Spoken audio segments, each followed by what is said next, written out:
Dear parents, I'm Dr. Thangaprakash, Correspondent, Sunbeam Schools. I'm Dr.Joan Arthi Monroe, Vice Chairman of Sunbeam Schools and also a pulmonologist in USA. So, we always think that children's behavior depends on how we are or how we model. Observing others is what we always feel, but it is totally different. It has everything to do with your brain. It is amazing to know even our morality and the way we behave, everything depends on our brain. So, unless our brain is developed properly, we will not be able to do things in the right way. So, we should create a brain awareness among our children. So, this is a life size model of a brain. A brain is very fragile. So, our most important job to have a good life is to protect our brain. The thing that everybody knows is protecting from external injury, right? When you're in a car, wear a seat belt. When you're riding a motorcycle, wear a helmet. Or when you're playing contact sports, avoid getting head injury. These are all things we know, but there's also the subtle thing, which is internal injury. And this can happen because of lack of good sleep, lack of exercise, and lack of good diet. So let's talk about these. For children from elementary school age, they need at least 9 to 12 hours of solid sleep every night on a regular basis. Now, what is regular is that you put the child to sleep at the same time every day.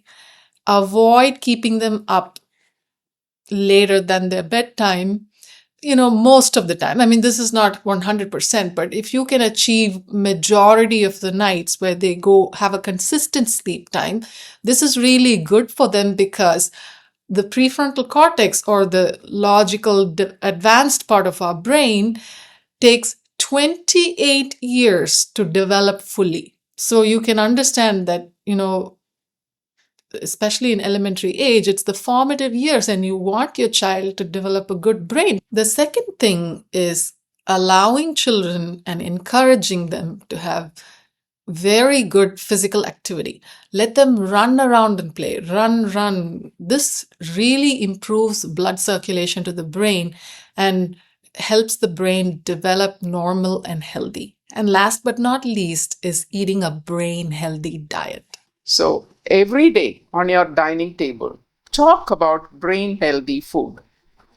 And every day also talk the opposite. What is really not brain healthy?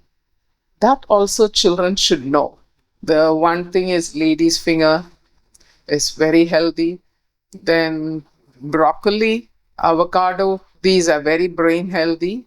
And the fruits like pomegranate, berries, all kinds of berries, a lot of nuts and seeds. Nuts, we have the nut which looks like a brain. What is a nut that looks like a brain? Walnuts. Yeah, I think the almonds are better tasting than the walnuts. Please don't have unhealthy food, which is junk food, basically junk food.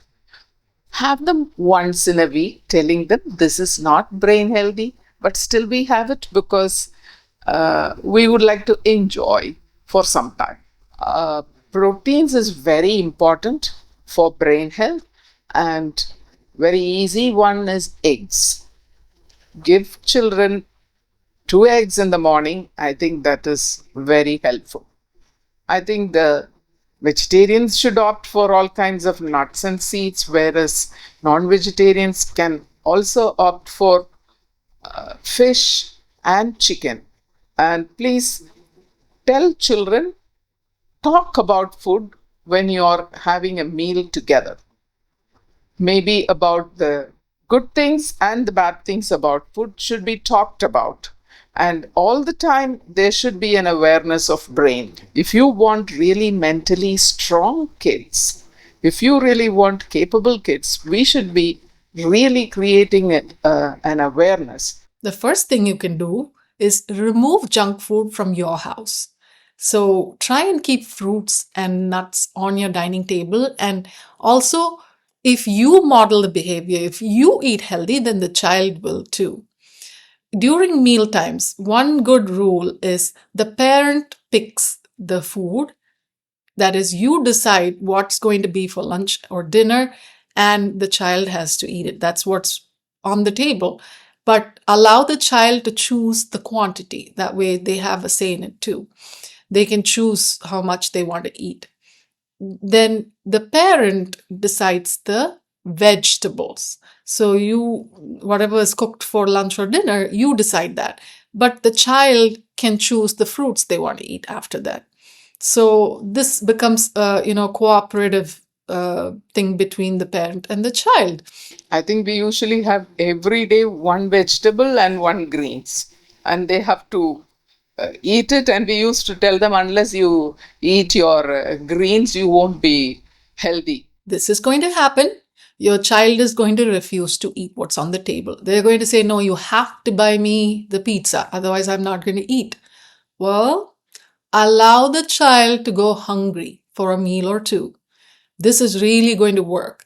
If you immediately fold and buy them what they want, then it's not going to change their behavior and you're not really contributing to their brain health. But if you stick to what's on you say, this is what's for dinner, everybody's eating this. If you don't want it, then you don't have dinner.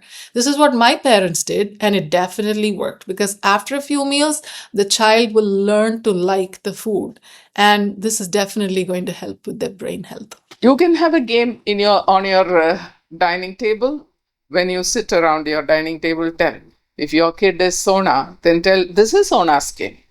And whatever they are eating, they can tell you. Suppose on that day you have fish, then you can ask your kid, is fish brain healthy? They can show, yes.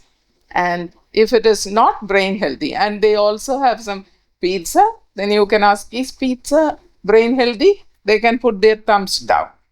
This can help them to be aware of all kinds of foods that are brain healthy. At the same time, actually, you will also get to know. And sometimes both you won't know whether it is brain healthy or not. So you will look up. So we tend to learn more about our food and our health. So to recap, protect your brain like your life depends on it, because it does.